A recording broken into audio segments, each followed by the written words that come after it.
Good morning everyone, welcome back to Canvas Classes. चलिए start करते हैं the DPP discussion of carboxylic acids and derivatives. And it's easy topic, right? क्योंकि अब carbonyl compounds करने के बाद आपको एक फंडामेंटल एक आइडिया तो लग चुका है कि किस तरह से कार्बोनिल रिएक्शंस होते हैं, किस तरह का मैकेनिज्म होता है। बस थोड़ी सी वेरिएशंस हैं। तो आई होप कि आप लोगों ने थ्योरी वाला जो पार्ट था वो अच्छे से रिवाइज किया, उसमें जो इतने सारे क्वेश्चन दिए थे, ठीक है, नोट्स में उनको अच्छे से आपने पढ़ा है, रिवाइज किया है, प्रैक्टिस किया है लिख लिख के, ताकि अब हम इन क्वेश्चंस को अच्छे से सॉल्व कर पाएंगे। तो 40 क्वेश्चन है हमारे पास डीपीपी में। पहले हम 20 करेंगे, उसके बाद अगले 20 करेंगे। अगले 20 थोड़े से बेटर है पहले 20 क्वेश्चन से, ठीक है। चलिए तो स्टार्ट करते हैं। And before we begin, I hope आप सभी ने कैनवस क्लासेस का टेलीग्राम ग्रुप ज्वाइन कर रखा है, because it's very important to stay connected. चाहे आपका कोर्स कंप्लीट हो जाए पर फिर भी कनेक्शन तो बना रहना चाहिए। And you can also follow me on the Instagram. चलिए तो आज की शुरुआत एक प्यारे से कोट के साथ करते हैं। And you must be observing some changes in the setup. थोड़ा सा मैंने चेंजेस किए हुए हैं एंड आई होप ये चेंजेस आपको शायद थोड़े से बेटर लगेंगे पहले से। देखिए, now if you do what you have always done, you will always get what you always got. Now that's a very very very deep message कि हम ultimately we are victim of our own actions. ठीक है, क्या होता है कि हम कभी कुछ करते हैं, उसके रिजल्ट, उसके परिणाम अच्छे नहीं निकलते, कुछ और आ जाता है जो हम नहीं चाहते थे। And still we don't change our patterns, we don't change our habits. तो अगर हम वही चीजें करते रहेंगे तो हमें वही परिणाम, वही रिजल्ट मिलते रहेंगे जो पहले मिलते आए हैं। तो if you want something else, जिंदगी में कुछ बेटर चाहिए, डिफरेंट चाहिए, तो आपके पैटर्न भी बदलने चाहिए, आपके एफर्ट सब कुछ बदलने चाहिए। तो आपको देखना पड़ेगा क्या मैं गलत कर रहा हूं, क्या मैं ऐसी गलती करता हूं जिसकी वजह से मेरे साथ गलत होता है, ठीक है, या मैं मुझे सही रिजल्ट नहीं मिल पाते। तो कहां उन चीजों को मैं आइडेंटिफाई करूं पहले। क्योंकि जब तक आप आइडेंटिफाई नहीं करेंगे, समझेंगे नहीं क्या this is the problem, you can not change that. And changing them requires a lot of will power and a lot of understanding कि हाँ this is not right. Okay, and कभी कभी क्या होता है, हम अपनी गलतियों को एक्शंस जब वो बन जाती हैं तब हम रियलाइज करते हैं अरे यार ये नहीं करना चाहिए था। लाइक आपने कुछ बोल दिया, आपने कुछ कर दिया, okay, and then you realize कि नहीं यार ये नहीं करना चाहिए था, राइट? तो you need to stop it before you act. तो आपको थॉट प्रोसेस में ही उसको रोक देना है। जैसे पढ़ने का मन नहीं है तो इट्स रादर देन कि तुमने 3 घंटे कुछ और करने में बर्बाद कर लिया और फिर रियलाइज किया कि यार मैंने तो टाइम बर्बाद कर दिया। जैसे वो थॉट है ना कि मैं कुछ और कर लेता हूँ, ये कर लेता हूँ, उसी टाइम पकड़ लो उसको। थॉट में ही चीज़ों को पकड़ लो कि नहीं नहीं नहीं बेटा, ये तो तू देख, दिमाग जो हमारा जो माइंड है वो मुझे भटका रहा है टाइम बर्बाद करने के लिए कहीं और, उसमें लिए मोटिवेट कर रहा है। और ये मैं करूंगा तो फिर मैं 3 घंटे के बाद या जितना भी टाइम बर्बाद करूंगा, आई विल फील गिल्टी कि मैंने अपना समय बर्बाद किया है। तो अगर आप चीज़ों को थॉट लेवल पे ही पकड़ लोगे, वहीं पे रोक दोगे, तो वो एक्शंस में कन्वर्ट नहीं हो पाएंगे। तो it will require lot of awareness at your level. ठीक है, चलिए तो स्टार्ट करते हैं। The first question, the correct acidity order of the following is. देखिए, अब आपको पता है कि कार्बोक्सिलिक एसिड की एसिडिटी ऑब्वियस बात है फिनोल से कंपैरेटिवली काफी ज्यादा होती है। और कार्बोक्सिलिक एसिड में भी यहां पर कोई डोनेटिंग ग्रुप नहीं है सी में, जबकि फोर्थ वाले में डोनेटिंग ग्रुप लगा हुआ है। डोनेटिंग ग्रुप एसिडिटी को घटा देता है। तो सबसे एसिडिक होगा 3, उसके बाद 4, है ना? तो 3 फिर 4, उसके बाद आपका 2 फिर 1। 2 क्यों ज्यादा? क्योंकि क्लोरीन एक स्लाइटली विड्रॉइंग ग्रुप की तरह काम करता है और विड्रॉइंग ग्रुप एसिडिटी को बढ़ाते हैं। तो option A is the answer. देखिए, सिंपल सिंपल क्वेश्चन आईआईटी में भी आए हैं और प्रीवियस ईयर आईआईटी के क्वेश्चन करने से आपका जेई नीट दोनों की तैयारी बहुत अच्छे से होती है। तो इस डीपीपी में हम काफी प्रीवियस ईयर क्वेश्चन करने वाले हैं, you will enjoy it a lot. देखिए आईआईटी का क्वेश्चन वैसे आ गया, among the following the total number of compounds soluble in aqueous NaOH। now NaOH is a strong base, तो कोई स्लाइटली एसिडिक भी होगा वो भी डिसॉल्व हो जाएगा। पर जब हम सोडियम बाइकार्बोनेट की बात करते थे, सोडियम बाइकार्बोनेट एक वीक बेस है, उसके साथ रिएक्ट करने के लिए एसिडिटी थोड़ी बेटर चाहिए, लाइक कार्बोक्सिलिक एसिड की रेंज वाली। तो फिनोल वहां रिएक्ट नहीं कर पाता था सोडियम बाइकार्बोनेट के साथ। बट NaOH क्योंकि स्ट्रॉन्ग बेस है तो फिनोल इसके साथ रिएक्ट आराम से कर जाता है, उसमें डिसॉल्व कर जाता है, तो फिनोल आ जाएगा। देखिए अब ये पहला वाला सॉल्युबल होगा क्या? ये क्यों होगा? ये खुद बेस है। सेकंड वाला डेफिनेटली कार्बोक्सिलिक एसिड है। थर्ड वाला नहीं, that is not even phenol, this is alcohol, तो ये नहीं होगा। फोर्थ वाला हाँ फिनोल है, ये हो जाएगा। ठीक है, तो अब तक 2 आ गए। देन नाइट्रो वाला नहीं, अकेला नाइट्रो से नहीं होगा ना, नाइट्रो एसिडिटी को बढ़ाता है पर कुछ एसिडिक हाइड्रोजन तो होनी चाहिए। देन नेक्स्ट वन फिनोल है, यस हो जाएगा। नेक्स्ट वन इसके पास कुछ नहीं है। लास्ट वन कार्बोक्सिलिक एसिड है, यस हो जाएगा। तो हमारे पास कितने आगे 1 2 3 4, हमारे पास टोटल 4 ऐसे कंपाउंड आगे जो NaOH के साथ डिसॉल्व हो जाएंगे, रिएक्ट कर जाएंगे। Question number 3, among the following compound the most acidic is. देखिए पहला फिनोल है तो फिनोल तो आउट हो गया, ये भी बेंजोइक है, ये भी बेंजोइक है। टॉलुइक अगेन आउट हो गया। तो बेंजोइक में पैरा हाइड्रोक्सी और ऑर्थो हाइड्रोक्सी, ऑर्थो इफेक्ट की वजह से ortho substituted benzoic acids are more acidic than their meta and para isomers, तो ऑर्थो इफेक्ट यहां पर लग जाएगा। ठीक है, IIT 11 का क्वेश्चन था। देखिए ये वाला क्वेश्चन मैंने आपको डायरेक्टली यहाँ पर स्ट्रक्चर्स के साथ दे दिया हुआ है ताकि अपना टाइम बर्बाद ना हो स्ट्रक्चर्स को बनाने में, and you should also remember this structures. Picric acid 2,4,6 ट्राइनाइट्रोफिनोल, ठीक है ये आ गया, तो ये आपका इसमें कार्बोक्सिलिक नहीं होता। बार्बिट्रिक एसिड, ये देखिए ठीक है, ये अमाइड से साइक्लिक स्ट्रक्चर बनता है। एस्कॉर्बिक एसिड, ये आपका टोटली अल्कोहल है, यहाँ पे OH ग्रुप ही है, और आपका ये एक लैक्टोन भी है, एस्टर भी है साइक्लिक।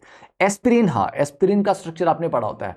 तो इवन दो अगर आपको ऑप्शन बी बार्बिट्रिक एंड एस्कॉर्बिक का स्ट्रक्चर नहीं भी पता, एटलीस्ट एस्पिरिन की प्रेपरेशन तो आपने पढ़ी होती है, वो तो आपको पता है उसमें कार्बोक्सिलिक ग्रुप बिल्कुल है, राइट। तो आंसर इज एस्पिरिन। फिर भी इन स्ट्रक्चर्स को याद कर लेना, एक बार देख लेना, दे आर इंपॉर्टेंट।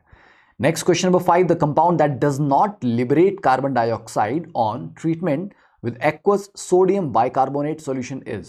देखिए अभी मैं बात कर रहा था कि सोडियम बाइकार्बोनेट सॉल्यूशन के साथ जो रिएक्ट करेंगे they have to be like moderately acidic, weak acidic, phenol की रेंज में नहीं होने चाहिए, फिनोल से ज्यादा एसिडिक होने चाहिए। तो बेंजोइक तो कर जाएगा, आराम से कर जाएगा। बेंजीन सल्फोनिक तो बहुत ही आराम से कर जाएगा क्योंकि वो तो बेंजोइक से भी ज्यादा बेटर एसिड होता है। सैलिसाइलिक एसिड ये भी आराम से कर जाएगा। कार्बोलिक क्या होता है, कार्बोलिक एसिड का मतलब बेटा फिनोल, ये नहीं कर पाएगा। ओके देखिए एडवांस 2013 का क्वेश्चन था, बहुत ही recent. Now the total number of carboxylic acid groups in the product P। अब इसमें आपको ऑप्शन भी नहीं दी गई है because I wanted you to solve it first, and कई बार बच्चे जल्दबाजी में गलती कर देते हैं। क्या गलती करते हैं, यहां पर ठीक है हाइड्रोलिसिस करेंगे इसका एनहाइड्राइड का, तो यहाँ पर COH कर देंगे, यहाँ पर COH कर देंगे, फिर बोलेंगे सर इसका भी ओजोनलाइसिस करेंगे डबल बॉन्ड का, तो यहाँ पर भी COH आ जाएंगे, और बोलेंगे कि सर 4 हमारे पास कार्बोक्सिल ग्रुप हैं, जबकि दैट इज रॉन्ग। क्यों रॉन्ग क्यों है, देखिए पहले स्टेप के बाद क्या होगा, यहाँ पे फर्स्ट स्टेप के बाद आपका जो स्ट्रक्चर आएगा that is going to B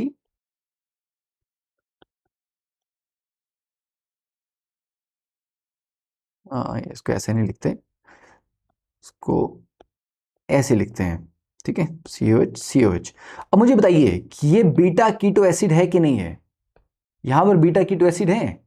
देखिए ये अल्फा और ये बीटा, इस कार्बोक्सिलिक के लिए ये अल्फा और ये बीटा, ठीक है। तो 2 बीटा कीटो एसिड ग्रुप आपके पास आ रहे हैं। तो अगर आप इसको हीट करेंगे तो क्या होगा, ये वाला CO2 भी निकलेगा, ये वाला CO2 भी निकलेगा, तो आपके पास नेक्स्ट जो स्ट्रक्चर आएगा that will be only this, right. और उसके बाद आप ओजोनोलाइसिस करवाएंगे, वो भी ऑक्सीडेटिव ओजोनोलाइसिस, तो DS यहां से ये बॉन्ड टूटेगा और CHO फर्दर ऑक्सीडेशन के बाद COH। तो आंसर इज 2, ठीक है। तो ये ध्यान में रखनी है चीजें, है ना। हवा में क्वेश्चन को सॉल्व नहीं करना, कई बार आपको थोड़ा सा लिखना पड़ जाता है, क्योंकि जब आप स्ट्रक्चर लिख देते हो तो चीजें थोड़ा और अच्छे से क्लियरली विजिबल होती हैं, और जब आप कुछ चीज़ों को माइंड में ही सॉल्व कर लेते हैं तो कई बार हम कुछ फाइन डिटेल्स मिस कर जाते हैं और वो हमें भारी पड़ती है। Now question number 7, the major product of the reaction is. अब देखिए ये वाला क्वेश्चन मैं क्यों इंक्लूड किया था, तो JEE एडवांस 2015 का क्वेश्चन है, but this question is a very good example of NGP। यहां पर डबल इन्वर्जन हुआ, मतलब डबल फ्लिप मारा गया है कॉन्फ़िगरेशन में। तो ओरिजिनल NH2 की कॉन्फ़िगरेशन के फ्रंट में लगा हुआ था।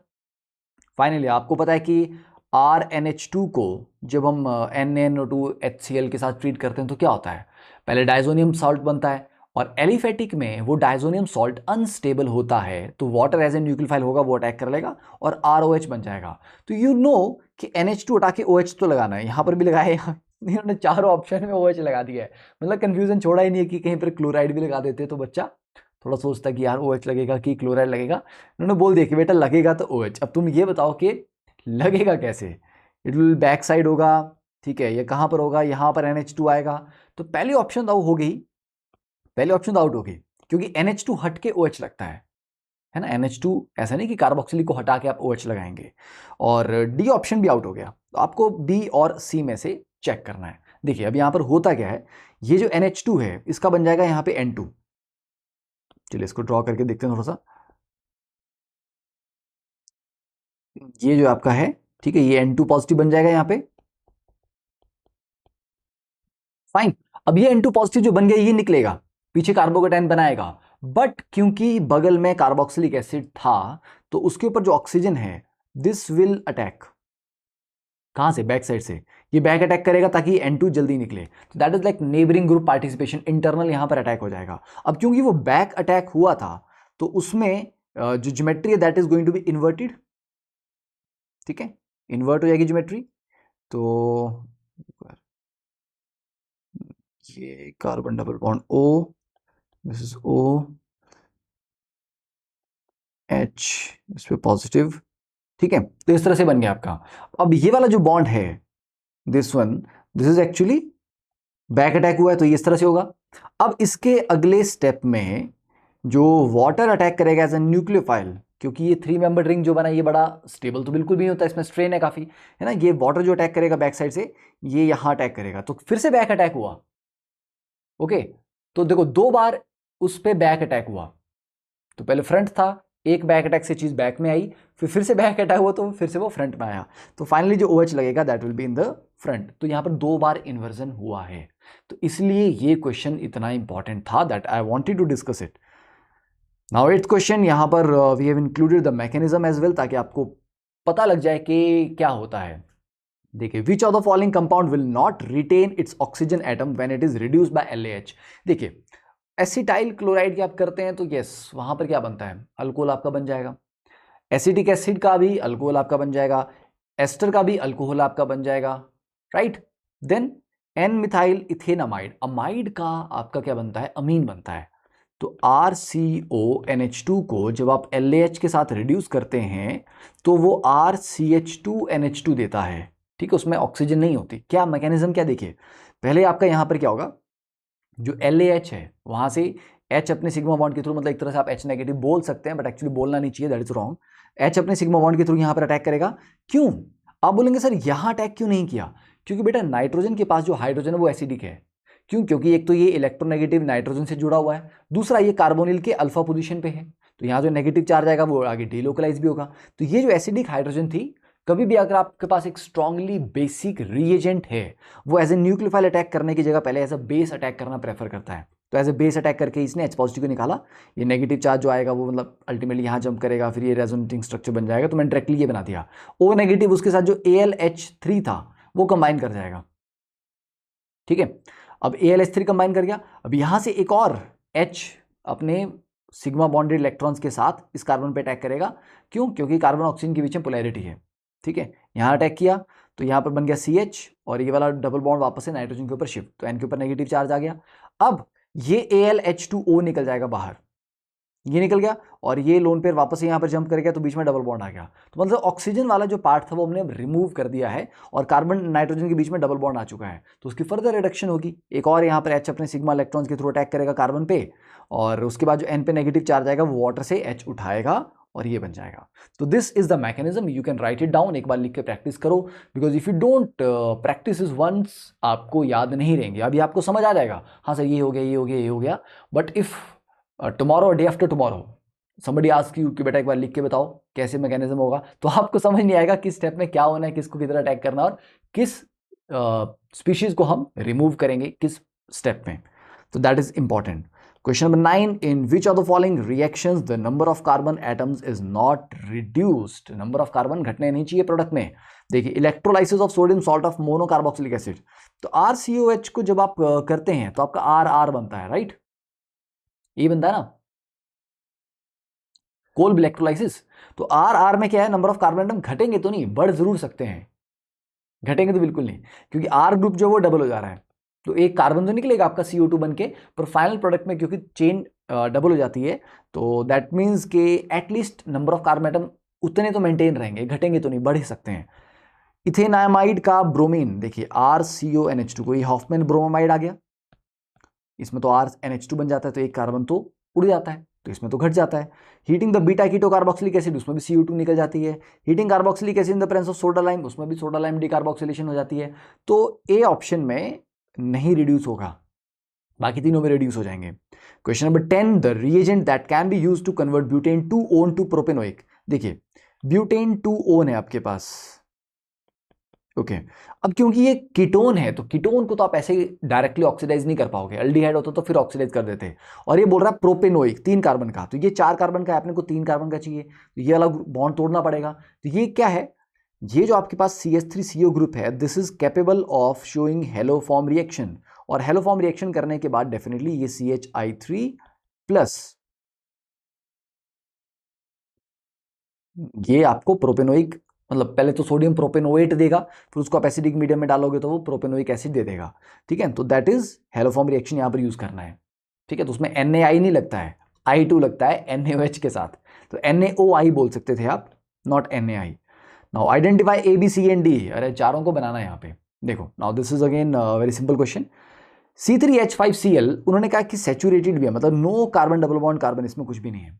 अब C3H5Cl आपको बताया गया है कि हाइड्रोजन और हेलोजन को एक जैसा मानना है, तो क्लोरीन को भी आप हाइड्रोजन की तरह ट्रीट करिए, तो ये बन जाएगा C3H6। तो बेटा C3H6 में डिग्री ऑफ अनसैचुरेशन कितनी आ रही है आपके पास, 1, पर ये बोल रहा है सैचुरेटेड है और 3 कार्बन है, डबल बॉन्ड है नहीं, तो 3 कार्बन का आप क्या बना सकते हो, रिंग बना सकते हो। तो ये 3 कार्बन का रिंग बन जाएगा, और एक क्लोरीन है कहीं पर भी लगा दीजिए। अब Mg ड्राई ईथर के साथ रिएक्ट करेंगे तो MgCl बन जाएगा, उसको CO2 के साथ ट्रीट करेंगे तो उसका COH बन जाएगा। ठीक है, और ये C8H12 था जिसका ऑक्सीडेशन से भी ये बन रहा है, ये 8 कार्बन है और यहाँ पर 4 हैं, तो ये एग्जैक्टली ये चीज जनरेट कर रहा है अगर वो, तो दैट मीन्स इसका एग्जैक्टली रेप्लीकेट होगा, वो रेप्लिका होगा, तो CH डबल बॉन्ड CH ये होगा वो, क्योंकि C8H12 की अगर आप डिग्री ऑफ अनसैचुरेशन निकालेंगे तो वो 3 आती हैं। तो 3 डिग्री ऑफ अनसैचुरेशन में क्या है कि 2 तो ये रिंग्स की आ जाएंगी आपकी, तीसरी आपको डबल बॉन्ड होगा, तो इसका जब आप ओजोनोलाइसिस करेंगे तो एक्चुअली दिस इज ओजोनोलाइसिस, यहां पर ओजोनोलाइसिस करवाया गया है। ठीक है, तो ये था सिंपल सा reaction, this is your A, this is your B, this is your C, this is your D, simple. चलिए question number 12, in a set of reactions the acetic acid yielded product D। देखिए यहां पर क्या क्या हुआ, SOCl2 के साथ क्या होता है, COH का COCl बन जाएगा। ठीक है, फिर बेंजीन के साथ ट्रीट कर रहे हो तो फ्रीडल क्राफ्ट असाइलेशन हो जाएगी, है ना, तो बेंजीन के ऊपर ये जो आपका, हाँ देखिए मैंने यहाँ पर ये ऑलरेडी दिया ही हुआ था कि ये CH3COCl का COCH3 लग जाएगा, और वो डायरेक्टली आपका फर्दर HCN के साथ क्या हो जाएगा, साइनोहाइड्रिन, और साइनोहाइड्रिन का हाइड्रोलिसिस करते हो फर्दर तो क्या हो जाता है, ये साइनाइड का बन जाता है COH, तो option A। Then question number 13, the reactivity of carboxylic acid derivative, आपको पढ़ाया था, अच्छे से पढ़ाया था, क्लोराइड सबसे ज्यादा होता है, फिर आके एनहाइड्राइड, फिर जाके एस्टोरामाइड बाद में आते हैं। Question number 14, what is x in the following reaction. देखिए ये पर्किन रिएक्शन और नोइवेनेगल में एंड प्रोडक्ट बिल्कुल सिमिलर बनता था, alpha beta unsaturated carboxylic acid, और मैंने क्या बताया था, अगर जिस कार्बोक्सिलिक एसिड का सोडियम सॉल्ट है उसी का एनहाइड्राइड लो, तो ये एसिटिक एसिड का सोडियम सॉल्ट है, सोडियम एसीटेट, तो उसी का एनहाइड्राइड लेना था यहाँ पे ये। ठीक है, तो दिस इज पर्किन रिएक्शन।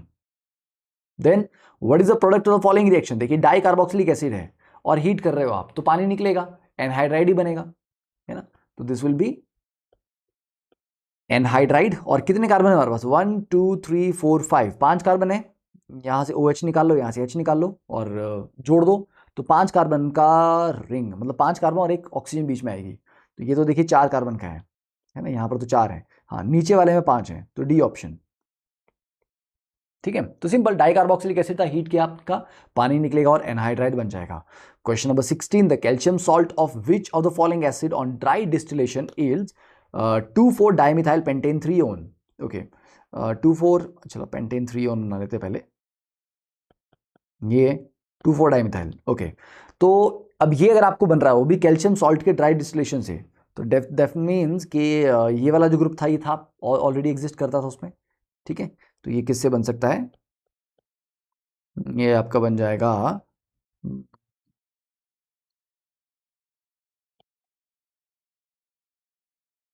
रुको उसको उल्टा करके लिखना पड़ेगा। ठीक है, ये, अरे यार फिर से वैसे लिख दिया,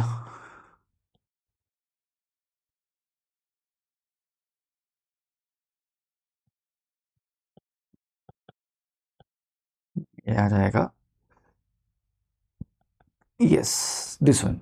ठीक है, अब इसके अगर दो मॉलिक्यूल लेके मैं उनका कैल्शियम सॉल्ट बना लूँ, मतलब यहाँ पर ये H पॉजिटिव निकाल लूँ और यहाँ कैल्शियम कर लूँ और बाकी को रेप्लिकेट कर लूँ, मतलब यहाँ कैल्शियम लगा लूँ, यहाँ पर OCO ये ग्रुप लगा लूँ तो CaCO3 निकल जाएगा और ये दो ग्रुप आपस में जुड़ जाएंगे। तो बेसिकली ये वाला कौन सा एसिड है, 4 कार्बन है इसके पास। ठीक है, तो प्रोपेनोइक तो बिल्कुल भी नहीं है, आइसोब्यूट्रिक, ब्यूट्रिक, एडिपिक, एडिपिक बिल्कुल भी नहीं है, डाइकार्बोक्सिलिक एसिड ये नहीं है। तो ब्यूट्रिक है या आइसोब्यूट्रिक है, इट इज आइसोब्यूट्रिक, तो ये आइसो ग्रुप यहाँ पर आपका लगा हुआ है। ठीक है, तो ये आइसोब्यूट्रिक एसिड हुआ, तो इससे ये बन सकता है। Simple. Question number 17, select the correct statement about the following compounds. देखिए आपके पास ये सॉल्ट है ना, डाइकार्बोक्सिलिक एसिड का, ये दोनों सॉल्ट बना दी, यहाँ पर एक का सॉल्ट बनाया हुआ है, तो this is alpha, this is beta. देखिए compound 1 decarboxylate faster than 2 on heating. देखो जो डीकार्बोक्सिलेशन है this is supported by the presence of electron withdrawing groups. तो अगर विड्रॉइंग ग्रुप अच्छे होंगे तो डीकार्बोक्सिलेशन आपकी बहुत आसानी से हो जाएगी। तो अगर आप बोलोगे कि सर विड्रॉइंग ग्रुप कहाँ है, देखिए इस CO2 को हमें निकालना है, तो ये जो COH है, ये COH एक इलेक्ट्रॉन विड्रॉइंग ग्रुप की तरह काम करेगा, बीटा पोजीशन पे है ना ये, राइट। तो ये एक विड्रॉइंग ग्रुप की तरह काम करेगा, तो ये वाला CO2 इजीली निकलेगी। सेकंड केस में अगर आप देखेंगे तो ये COO नेगेटिव है, और COO नेगेटिव जो है इट्स इलेक्ट्रॉन डोनेटिंग ग्रुप और एक अच्छा वाला डोनेटिंग ग्रुप है, तो ये भी COO नेगेटिव है। तो तुम एक को रेफरेंस मान के दूसरे को देखोगे, मतलब इस CO2 को निकालनी है तो ये डोनेटिंग है, इस CO2 को निकालना है तो ये डोनेटिंग है, तो डोनेटिंग ही है ना, विड्रॉइंग तो कोई भी नहीं है। थर्ड वाले में देखोगे तो बीटा कीटो तो है, बट मतलब ठीक है ये विड्रॉइंग है बट बीटा पोजीशन पे, fine that is withdrawing, but COH उससे बेटर है। ठीक है, तो सबसे फास्ट क्या हो जाएगा, 1 डीकार्बोक्सिलेट फास्टर देन 2, ये तो कंफर्म है। Only CO2 is eliminated on heating of 1, नहीं 1 को हीट करेंगे तो ये वाला CO2 उड़ेगा। ठीक है, तो करेक्ट स्टेटमेंट पूछी थी, ऑप्शन ए इज आप करेक्ट है, बाकी सिंपल राइट। चलिए question number 18, what is a product of the following reaction. हाँ इस क्वेश्चन में थोड़ी सी गड़बड़ी हो गई है, थोड़ा सा करेक्शन आपको करना पड़ेगा, यहाँ पे ये लगाना पड़ेगा। ठीक है, देखिए आइसोप्रोपाइल अल्कोहल के साथ जब आप ट्रीट करेंगे, एनहाइड्राइड एक अच्छा लीविंग ग्रुप होता है, तो ये ऑक्सीजन जब एज ए न्यूक्लियोफाइल अटैक करेगा ये एनहाइड्राइड निकल जाएगा और ये बन जाएगा एस्टर, पर एस्टर में ये वाला ग्रुप लगेगा। ठीक है, आइसोप्रोपॉक्सी साइन, तो आंसर इज ए, बट थोड़ा सा यहाँ पे करेक्शन थी तो वो आपने कर ली। ठीक है, कार्बोक्सिलिक एसिड बिल्कुल नहीं बनने वाला, ये नाइट्रोजन तो कहीं से नहीं आने वाली थी, और ये नंबर ऑफ कार्बन इस तरह से रीअरेंज करके नहीं होगा, कुछ भी रीअरेंजमेंट नहीं होगा ऐसा। Then question number 19, ethyl acetate. देखिए इथाइल एसीटेट क्या आ गया आपका, CH3COOET। अब इसको आप RMGX से ट्रीट करेंगे, एक्सेस में है तो 2 R ग्रुप लग जाते हैं, तो 2 CH3 लग जाएंगे यहाँ यहाँ और OH बन जाएगा इसका, मतलब 3 CH3 होंगे, तो कार्बन के ऊपर तीनों तरफ CH3 होंगे और एक OH होगा। सिंपल, बहुत सिंपल था क्वेश्चन ये।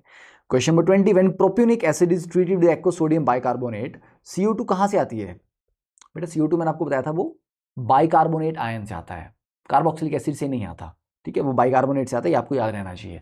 चलिए अब next 20 questions are very wonderful, बहुत प्यारे क्वेश्चंस हैं, तो उनको भी एक बार अच्छे से सॉल्व कीजिए और फिर उनकी डिस्कशन करते हैं नेक्स्ट राउंड में।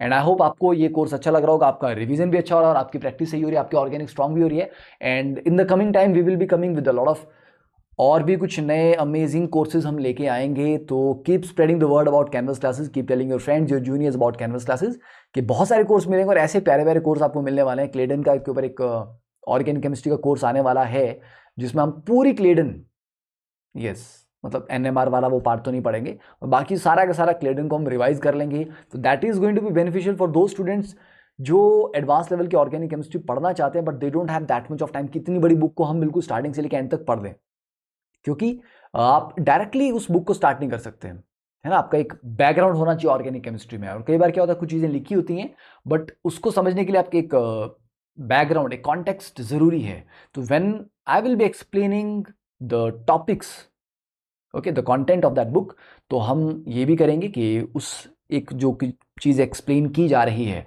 उसके लिए आपको ऑलरेडी पहले से क्या आना चाहिए, so that you will be able to understand it, grasp it very very easily, and आपको समझ आएगा कि यार वाओ ऑर्गेनिक इतनी अमेजिंग है और एडवांस लेवल की ऑर्गेनिक एक बार आपने पढ़ ली, then you are sorted for your all the examination.